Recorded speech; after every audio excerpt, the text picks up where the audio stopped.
Provocation, written by Kevin Clinton. For you. Chapter 1. Drenched with one of the warmer rains of the recent summers, the darkness outside had been gusting heat into the bedroom through the screen window. As dew tapped down the floorboards from the yellow-painted windowsill, it smelled of lead coating, which is the worst smells for the time, because it was the smell which over time would go unnoticed, at least when the comparisons of that period were made with something later dates entailed like asbestos. The comparisons being between the mendacity of someone or two living in disgust with the very world and societies from which they kept themselves hidden, and a thick death of rash to one's internals. That rash might appear quite pleasant to an onlooker, since loved ones might actually stay with the one suffering when the suffrage was of the body.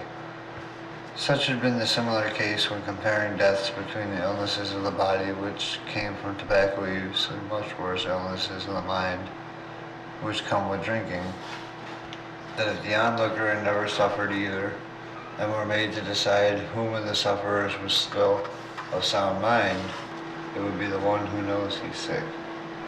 However, in those days of common lead poisoning, the reason it was so common was because there weren't signs of any solutions to the problem. Also, there wasn't one onlooker, at least not yet. This was 12 years prior to the onlooker for the two whom dwelled within this house, and still even longer prior before the onlooker could understand finding solutions to problems nobody knows exist in the first place. Such the mendacity that was between Karen and Brian was showing its ugly roots this hot summer night, as Brian took in the shallow breaths of a drunk through his sweaty nose, and finally exclaimed things after long silences such as, "It's a beautiful thing that I can absorb that tapping dew off that windowsill through such this distillery of fine love, and there are rarer things in this world than an ice liquor on the tongue, and the world's tears creeping through from outside," and other such nonsense. Little things from that heavy mind felt lighter between scorching the world of its usual invasiveness, and Brian could appreciate the feeling quite madly after having made love to Karen. "You're saying then," Karen would question, "that you enjoy it?" In hazard, she would sit up from the bed, her own heavy weighing her down a couple of times before she would gather the words differently. "You liked it then?" "I'm still enjoying the sereneness of it," he would respond, looking back at her and chuckling at the hazard. He'd blankly narrow his blurred focus to the bruises upon her left cheek, which he noticed to be more of welts really, as the rouge became redder in these instances. "Serene of it is all," he would repeat. Karen wasn't always the type to deny her own anxiety, but in the lead fuming which came from these downpours of rain, or even the lightest hint of dew which would sustain itself cool mornings, she couldn't tell if it was joy or helplessness she herself felt from it all. Even autumn mists brought through something she knew to be of the biggest contributing factors toward her dismissals of emotions and conscience, and she had regardless continued to dismiss these emotions of conscience. She told herself it was for love of the game they had been playing. She told herself it was until the child was in her. Once the child was in her, she admitted the fumes were fumes and the drunk was drunk. Chapter 2. Much of Karen's sex life was always to her like the bit of ice left in Brian's whiskey was to him. The bit of cold to chill the otherwise intimate would make aftermath more bearable with someone like Brian, and occasional waltz were source for which she was proud, because they meant that Brian as well was getting his pleasure. This isn't to say she didn't genuinely enjoy the soreness and aftermath for completely her own reasons, but once Karen knew the child was in her, all of these thoughts became fear about where. Brian had not any way of knowing yet, and this particular evening the disdains and mendacities which had grown between them from out the autumns and from out the other seasons of that house that broke her bottled emotion. She could hold the information no longer, but knew that telling him was going to be dangerous, because he'd be quite certain, and with good reason, that the baby was not his. Karen did genuinely like it rough, but only feared for the survival of the baby, and so the words to explain herself needed to be chosen in careful order, so as not to be misinterpreted in her devotion for Brian. The troubles with the drinking man are in the same realm, in her opinion, as the benefits of that same drinking man. Sober men will bottle up their emotions until those emotions explode in one blow, but the drunken man who stood and had stood beside her would show his care for her and how hard he didn't hit. Sure, Brian was lethargic when he was drunk, but not for lack of love, and she just knew. Her denial, though, for her own anxiety over that potential, had long turned to greater desires against Brian within that house, much the same like her fears of communication had turned to often being pressed for words with the dim judgments anyone would suppress on just how the drunk might take them. Her right was to stay or was to go somewhere else. But staying with the man amongst the worsened of his species was safer in her dim judgment than taking her chances with the worst by going somewhere else with the other man, the one who didn't love her. Incidentally, the father of the baby did not drink, or else the baby probably would not be alive within her.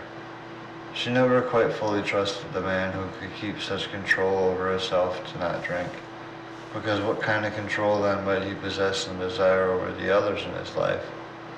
Brian, at least, was a true alcoholic, and had huffed the same lead with her from that house, knowing that Karen could have been doing much better herself, but simply wouldn't. He appreciated her as he appreciated the drink, and the still of that hot evening, and the rain which continued to tap the fresh poison from the yellow windowsill, and if there were any right time to tell him, it was during those peaks of his appreciation. Chapter 3. Brian saw that any woman who was devoted to bettering her relationships was not any woman who was devoted to them from the beginning. It was the drink that thought it really, not wanting better relationships because those took work. His complacency drifted them into the red ultimately, and into all-out carelessness when it came to bettering themselves, where his relationship could no longer be matched to hers once she had somebody else's baby in her. Merely the easiest partners for one another, just as they had accepted that staying in that lead house was the easiest choice the complacent could have. They had made it so long the man and woman without child. The complacency was so much, though, that Brian saw it simply for the best. They were having trouble conceiving a child. Not to say they hadn't tried, but Karen hadn't quite seen it so easily. She was devoted to the lover whom hadn't given up on himself or his abilities, and by the time he began to see it, she'd already sought fulfillments from other places. Karen's own complacency had given way in the odor of what it was about that house that kept her from leaving, and in those stronger odors during those rainy day periods, she had finally broke with this maze. She went and found a surrogate. His name was Robert, and it was on this night that she finally decided to leave Brian for him, only she told Brian nothing. She waited for him to pass out and then headed out herself to Robert's apartment. Chapter 4. Robert was the perfect model for what Brian wasn't: respectful. The strongest things which make an addict perform like Brian would, however, are time and reason.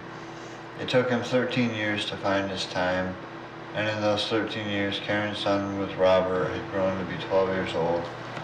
Robert was only ever the mere surrogate role model for their son, since Karen didn't much care for a man in the picture after Brian. Robert was the father, but only sometimes the father figure, when times of crisis demanded him to be one. Norman the boy was only 2 when Karen found herself working her own place but by his age of 12 he was just beginning to become curious about desires he understood to be surrogate. And when Brian bumped into the boy with his mother and real confusions of life began for all of them. It was Brian's first time to the county fair since before he ever had met Karen, and his first time out really anywhere but to market since going off to the drink. But upon adding Norman's years up fairly quickly, the understanding for a while came back to him that he had grown too dangerous for Karen to carry a child around him, given way to her leaving, that he couldn't hold a straight gaze anymore, that his age was ruggedly showing to this boy. These things assisted in helping him remember why he'd been hiding, and he balled his heart in his throat, not even thinking whether Norman was or wasn't his, but demanding such truth regardless that even he knew it would likely not be by blood. He'd been a drunk. As it were, Norman wasn't Brian's by blood, but he was in fact growing up a bit sheltered without a real male role model around regularly. Karen's trust, though, either for Robert or for herself as any sort of parent for him, was small. From very early on, Robert had poised exactly what family meant to him, and Karen had agreed to it. Robert had described to them little by little over the years that he offered what he did for sheer fulfillment, succeeding life with other life, not molding that life at all. And Norman grew up to be one of the stranger children of his generation, if only despite his surrogate father. Sure, the father and son picnics weren't exactly getting along material for other kids his age by 12, but his love and desire for the unknown was his method for exploring. Nobody could say Norman had fallen with any bad crowds, because no matter the crowds he was around, he always came home at supper time, and the same as ever. His mother was afraid he was living too bland a life, but it became very clear that he was merely confused when she first noticed him speaking with girls. Nobody had ever prepared him for the side of desire which always offers less than proper behavior, and Karen had kept those behaviors as hidden as she could in secrecy from him, for fear that her remiss to Brian would be observable. Norman's first encounter, nevertheless, could not have been missed from space, and was certainly noticed by his mother and father. It became time to discuss this talk when they were informed by his school he had been inviting women in love notes for sex already, not knowing even exactly what he was asking.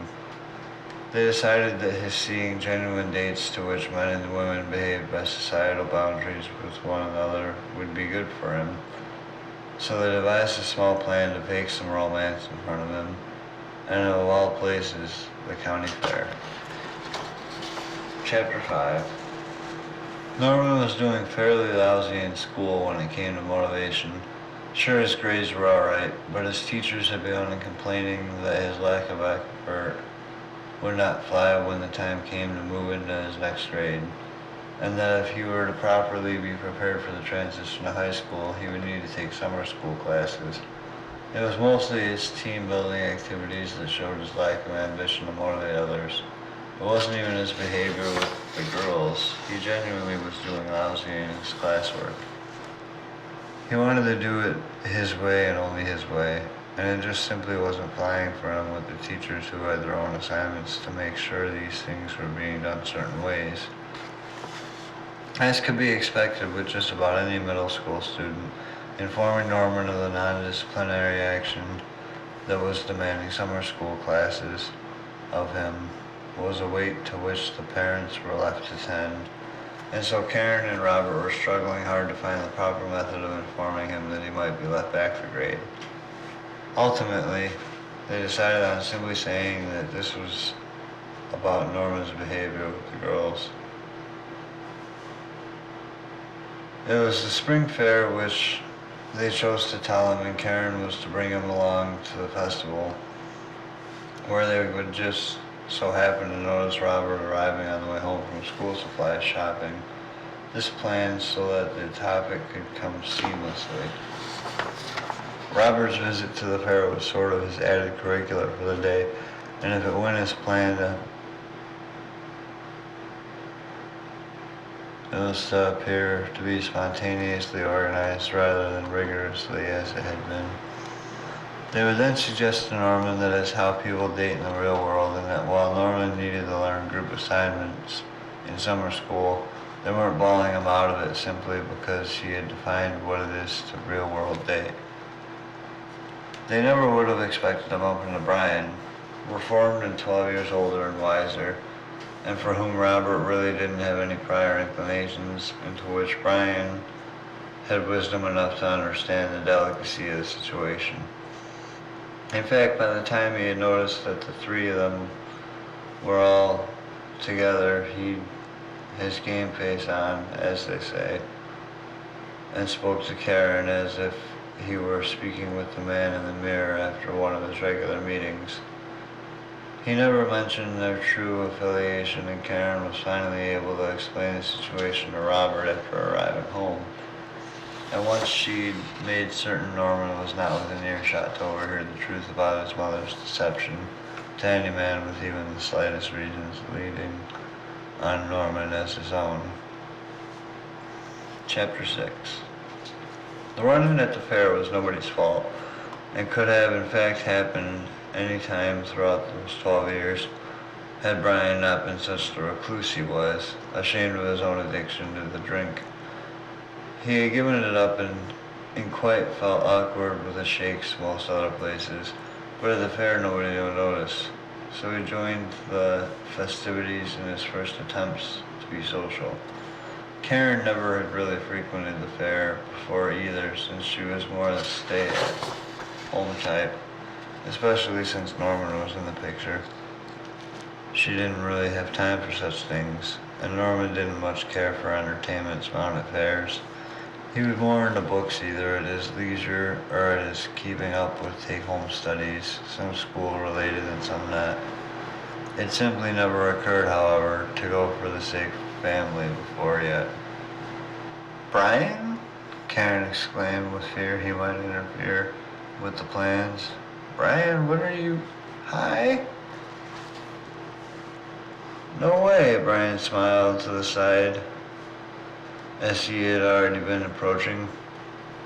"This is... Wow, how are you? Wow, how are you? How far is this from you?" she asked. "This is a surprise," he continued. "You know, I came here to get out of the house, to get some open air, maybe meet some people, but never thought you'd... You can't just..." she began. I mean... Who's... Brian asked, motioning to Norman, the frog first to jump in his throat. This is Norman, Brian. Norman, this is..." "Surprise!" Robert yelled, having noticed the shuffles that Karen had made apparent as she spoke with the man. "Robert!" Karen gasped. "Dad?" Norman asked, confused. "Dad," Brian chuckled, extending his hand to Robert. "Robert," Karen explained, "this is Brian. He's an old..." "From high school," Brian interjected, showing Karen that he understood she had a secret she wanted kept, as Karen glared at him, showing gradual relief but caution. "Yeah?" Robert gestured, folding his arms. "Yeah, the whole Sweet Valley High series," Brian joked, beginning to shake. "I didn't know we were meeting Dad here." Norman briefly spoke to his mother. "He just came from..." she started, catching herself. "He's on his way home from..." "I just came from school shopping for the son here, Norman,"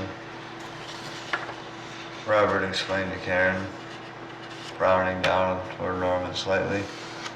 "What?" Norman pleaded. "Do I need school supplies?" "Ha ha," Brian chuckled as Robert looked away. "That's, there's no wrong time." "Yeah," Karen gestured. "We've been meaning to talk with him about school things, and we we're headed home soon." "But we all just got here," Robert reminded her. "Practically had to drag him here," she grunted with her nod toward Norman. "I'm sure he's eager to get back." Great seeing you again, Brian choked to Karen after the long pause that followed, and knowing he might miss his opportunity forever if he let this one slip away, he finished. Why don't we catch up sometime? You can meet my wife. What? Karen hollered back. That might be good, Robert turned to Brian. Just look me up, Brian shouted. Yeah, Robert said, turning back to Karen and knowing something was wrong. It wasn't really his place to wonder, as she was simply the surrogate, but it seemed like crisis was lurking. And then there was this whole summer school situation. He thought it a right to call in support from someone who could irk her so, but managed to support something which seemed to please Karen at hearing. Yeah, we'll do that, he said. Chapter 7. The three grown-ups had all returned to their respective homes. Norman with Karen, and hours had passed before she finally dialed for Brian. Initially, she'd had in mind just to tell him he needed to steer clear of their family altogether, but that he had a wife made it somehow easier to take the advice he offered about summer school when she finally did call him. He just knew by the school supplies being bought in the spring that summer schooling was the reason, and so he offered, but the advice was so well respectful, Karen couldn't help but engage with Brian into other conversations. So tell me, Karen began, a bit about this wife of yours. Wife, Brian responded. Yes, well, she's traveling at the moment. He knew it would be the end of this new relationship if he came clean about not having a wife, so he continued to lie. She's traveling, Karen repeated. She's traveling for work for some weeks now, he added. She's traveling for work, Karen again repeated him, somehow skeptical of the whole business anyway, even though she wanted to believe. Where was she traveled to? Karen asked. Right now she's in Spain, but then she'll be back in the States doing different things, depending on how Spain goes. There was a momentary silence on Karen's end of the phone that worried Brian, and with good reason. What does she do that takes her to Spain? She's a translator, but Brian's voice was shaking. But we're kind of on trial of separation, Brian said. He thought that if he could lie his way around back to not having any wife, then he could more easily break the truth in the future.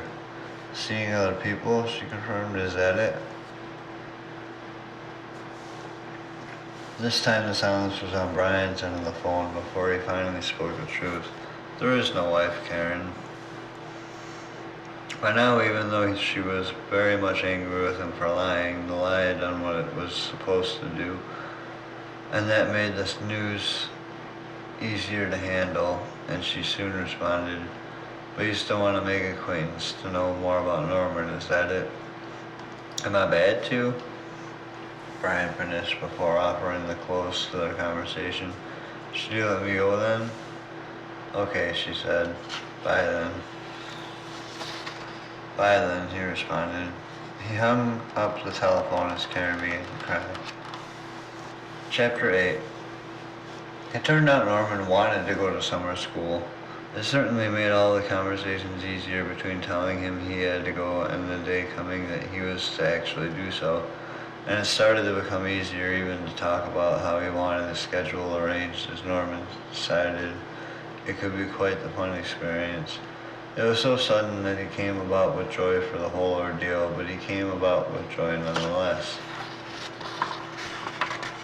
And Karen was explaining so to Robert. There's got to be a reason, Robert told Karen over the telephone, for him to be the one convincing you that it's the right thing to do. I'm pretty sure I know the reason, Karen explained. He responded. And what might that reason be? His little girlfriend might be going as well.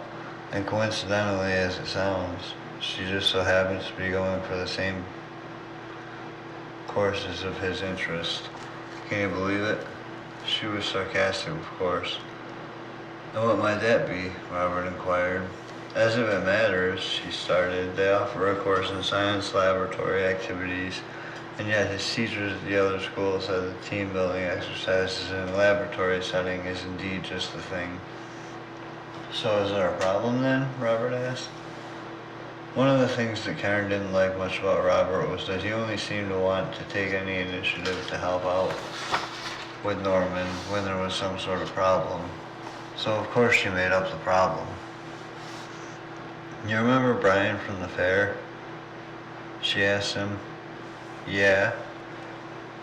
He wants to meet us all again in the dinner setting.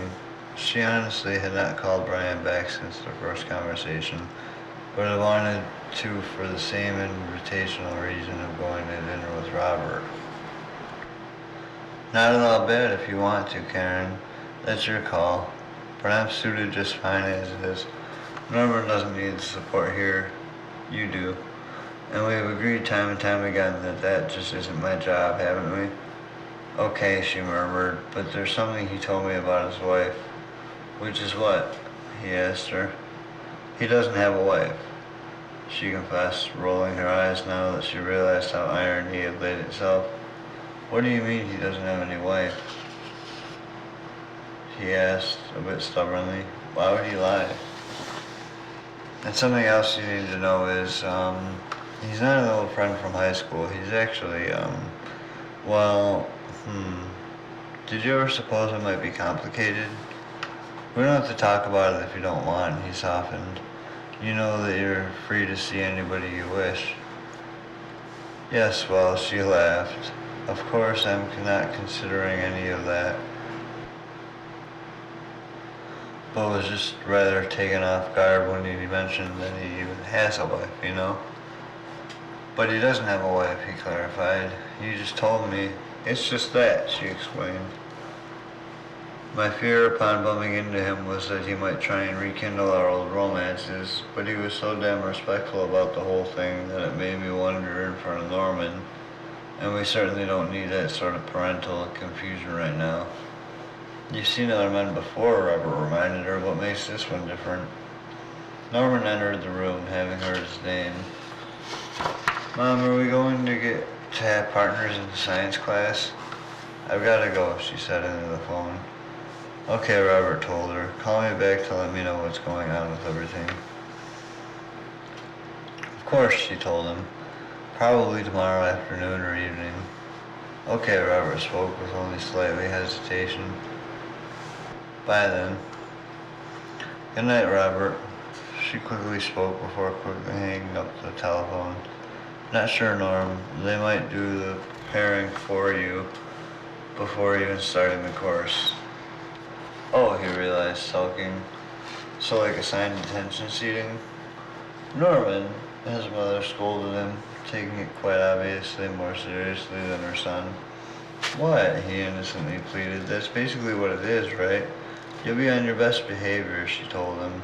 And anyways, it starts in just over a week. And it isn't detention. Chapter 9. How are things going with Norman? Brian asked. Actually, he's totally fine now about summer school issue, she reported, because it turns out that a girl he likes is going. He's liking girls at 12 years old, Brian whispered, pretending to be surprised.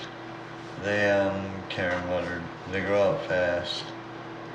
Yeah, Brian added, suppose that's just one of those things. One of those things, Karen agreed. She was having a bit of dilemma again. She of course knew that Norman was on Brian's mind for more than just the reason of asking all the courteous questions. The problem was that Brian was asking all the right questions and none of the wrong ones. It's strange that he didn't really ask anything about you though, she added. Do you think maybe he sensed something between us? Brian asked as politely as he could. That's certainly one possibility, Karen began to stutter, worried now. Do you think maybe he did? Hard to tell from my standpoint. You're the one to know him for him, he answered sternly. Brian, you deserve some things to be said out loud, she spoke forever later. You left me because of the unhealthy relationship we shared, to say the least, he responded. And you wanted to raise Norman elsewhere. And as reformed as one, can be that hurts, but it isn't your fault, Karen. That really isn't. That's very appreciated, Brian, she said, hearing that only that it isn't what we need to really discuss. You want to know if I'm worried that he's yours and mine? He asked next. Obviously you're worried that he's yours, but there's the but, and so he isn't, Brian concluded. And that's something that there's no way to argue against. Why wouldn't it be? Karen's voice muffled over the phone through the small tears, which were on their way but not quite there. And Brian knew what she was generally saying. It's very believable that you would have been having an affair on me, or at least had another man in mind for the father. His voice was becoming gentler and gentler, and she couldn't interrupt him for how kind and accepting he was being. Well, over the years it became clear to me that that's what you wanted most, and it's true that how unhealthy our relationship was, we never would have been able to raise the child together. Thanks, she said, now wiping her cheeks. She knew this conversation was coming when she first called, but not so much how well it would be going, and so it was hard to believe. And even if you were still my kid and you left for your affair to raise him elsewhere, then the lie is simply as fair as your faith in the value of the truth. But it's the truth that he isn't yours and mine, she burst, just so that it's out there. I can accept that and still offer my guidance, he said patiently and with a calm. You sure are different from Sweet Valley times, she laughed. It was far too late into the night for Norman to interrupt them this time, as he was already in bed. But while they wrapped up their conversation and made plans to talk again before school started for him, he stirred in the night thinking over his most recent read. He was nosed deeply lately into one textbook about how to integrate world problems educationally into practical applications mathematically rather than the usual boys' reads. This one was called Boxed In and was meant to prepare each student for the coming science course. The portions he was on were really more grammatical than mathematical anyway. It was actually rather short-sighted as far as lessons for the real world, but since its main point was that the fun, imagination, and creativity is supposed to rest on the individual, Norman grasped at the concepts, and what hadn't been accounted were his other studies of the opposite sex.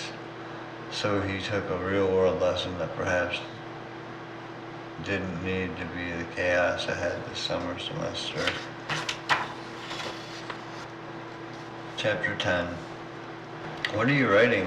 Karen asked Norman. School hasn't started yet, you know. Nothing. Norman wrapped his arms around the notebook, hunching over it. Aren't you going out? Once your dad gets here, she explained, glancing at her watch and faking a chuckle.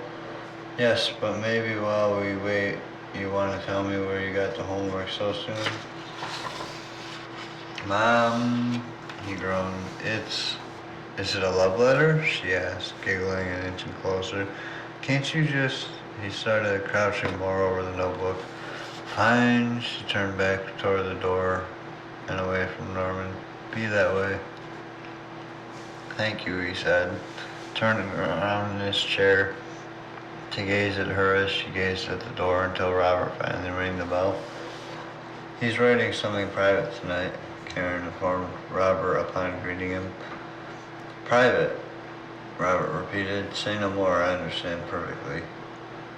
Thank you, she said, for watching him. Happy to help.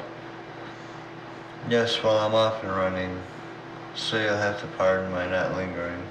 Sorry about that, Robert noted. I had a nibble before leaving the house. That's fine, but whatever you do, if he's still writing, she pleaded. This is the first I've seen him show any interest that wasn't school assigned. If it's private, Robert conceded. But what if he asks to show me? If it happens, then go with it, be supportive, but it's for him to decide, am I right? Of course, Robert agreed. So your date? All the details are here. She handed him a note with the restaurant and her estimated return time for that night. Great, well enjoy yourselves, and I'll see you when you get back, Robert told her, after having glanced at the paper. Be safe, he then added. We'll see, she hesitated. You know that he and I haven't been alone together for 13 years. Karen, Robert stopped her. Yes, her voice began to shake. What is it? Be safe, he said plainly to her with a sigh. Chapter 11.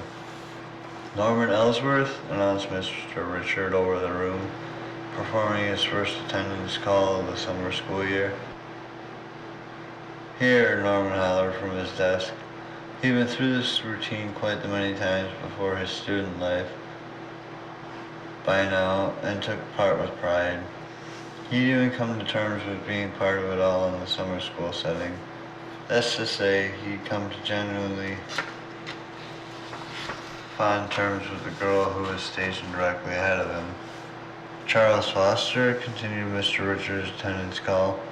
Meanwhile, as Norman scrolled some scribbles onto his notepad, writing out some quick notations from the pull-down periodic table of elements, and defining to himself each category within the catalog, he found the patterns to be held by each atomic weight and deduced from the placements and color codes that he might be assigned about them through the studies of this course.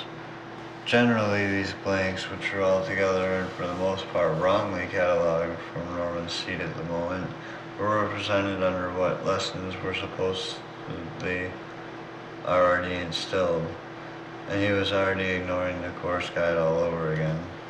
This story would be told much differently had he paid attention and been able to make his own corrections regarding those certain orbital principles and other basic guides about the elements of the periodic table, which at the time were believed to be common constants, but are now known better for, except that he never did pay any attention past the seat in front of him, where his notes were being directed.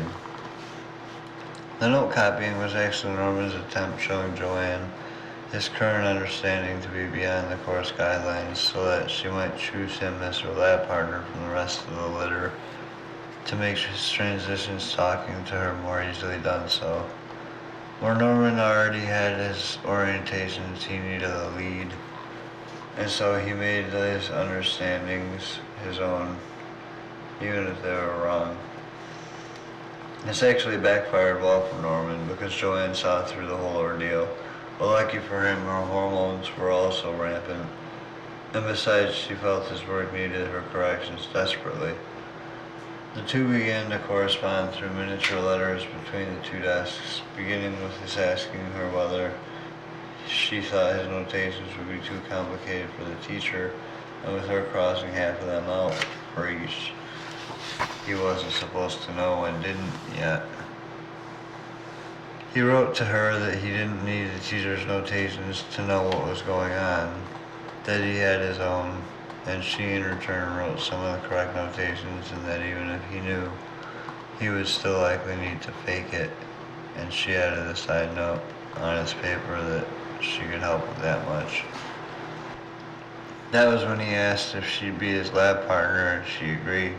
They traded respective information about reaching one another by telephone, and she returned to quietly paying attention to the board while Norman blushed and thought nervously about his blushing, while trying desperately to look like he was also paying close attention to the board, missing every point except when their first lab was stationed to be. His dreams that night repeated what he'd been dreaming about these past few months.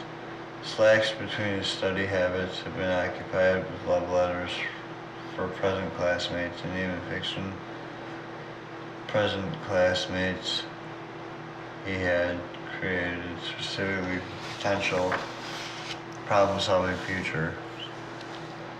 He was at the very least teaching himself about variables, but his dreams weren't from that basis. No, his dreams were about his own interests, but rather about his mother's. and she had better things from him in mind than the mere public schooling that Robert's finances offered. She had better things in mind for him both than Robert's offer when emotionally.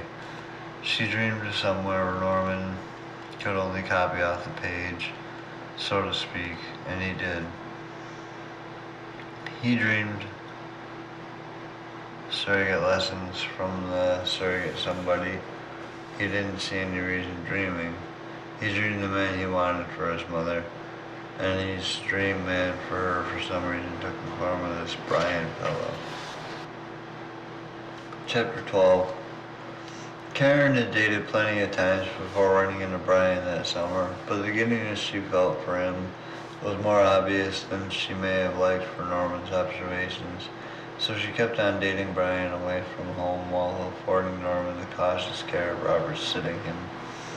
Resulted from this, Norman's dreams those nights Karen was dating Brian didn't exactly match up to the usual preteen dreams of TV models and swimsuit beach memories from childhood, but instead matched up his own love interests with the desires to make his mom happy through the fictional knowledge she offered himself about Brian.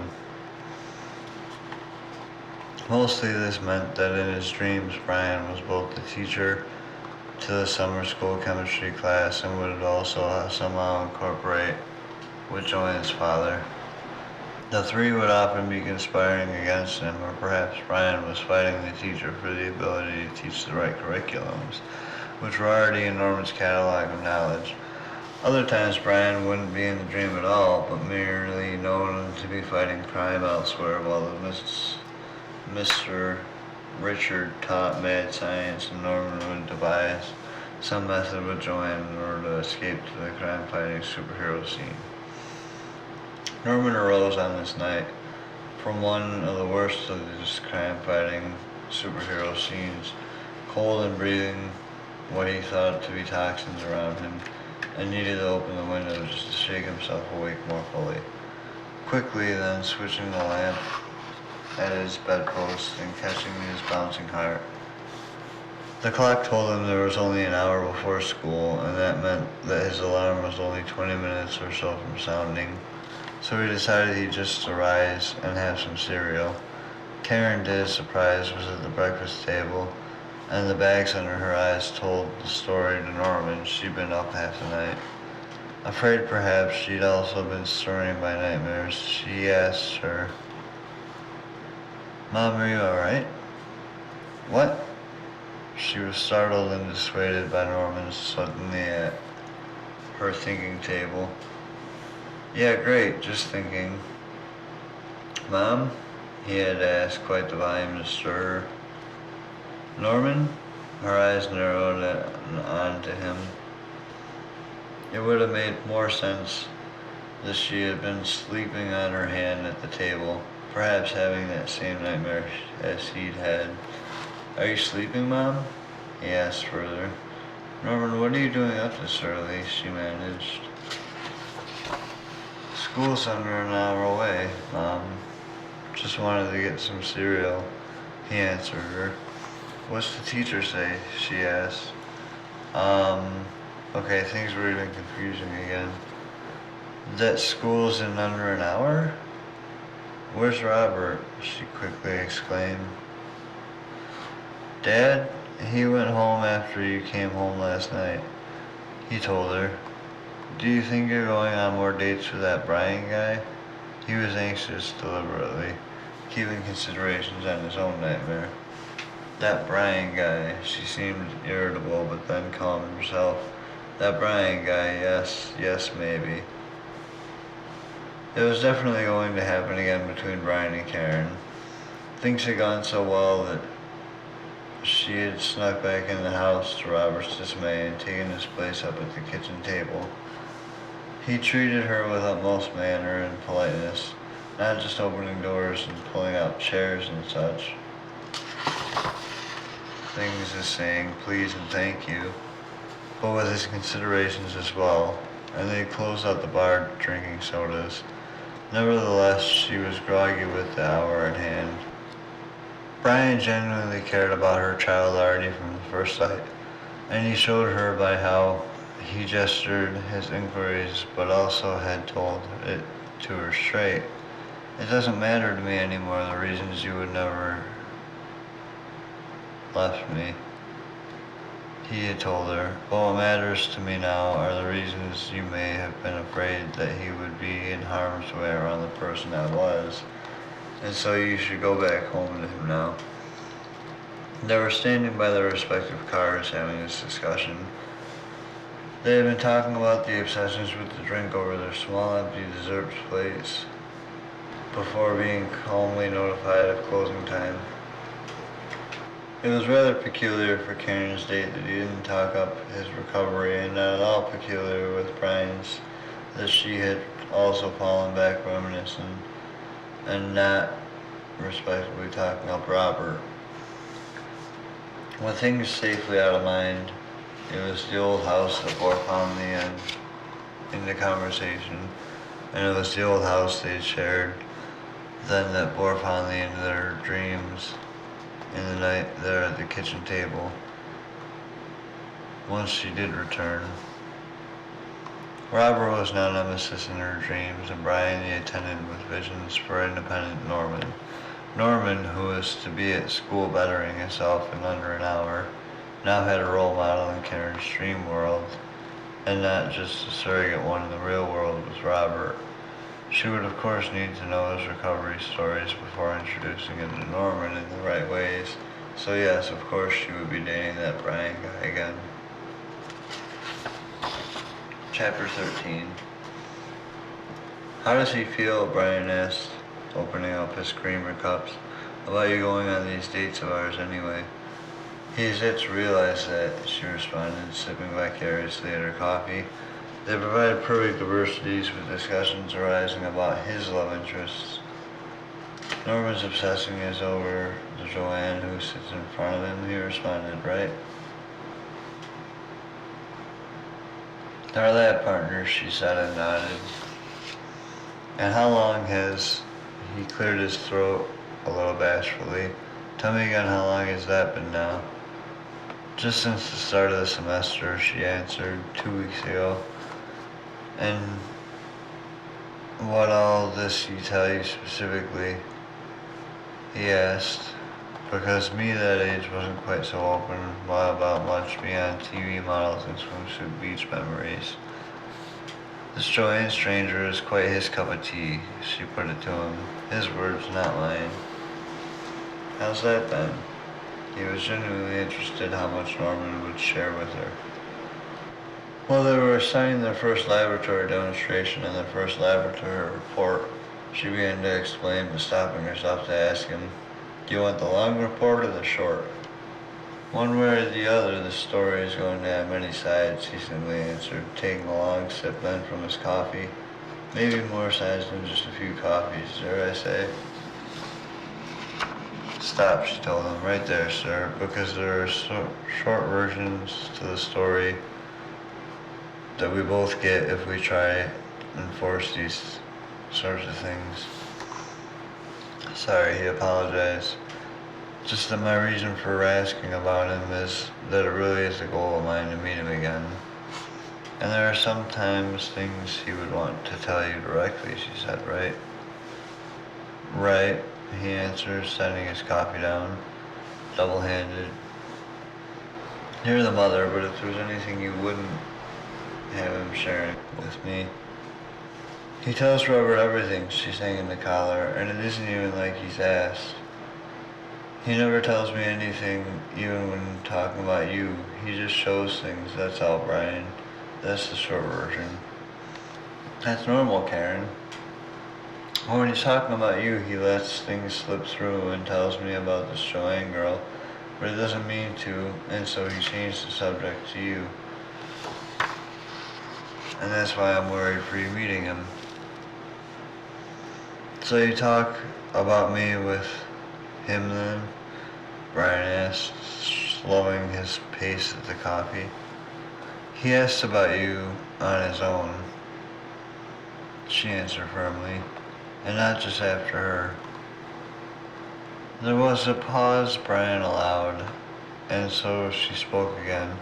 He told me about the assignment they're working on when I was just on my way out the door here.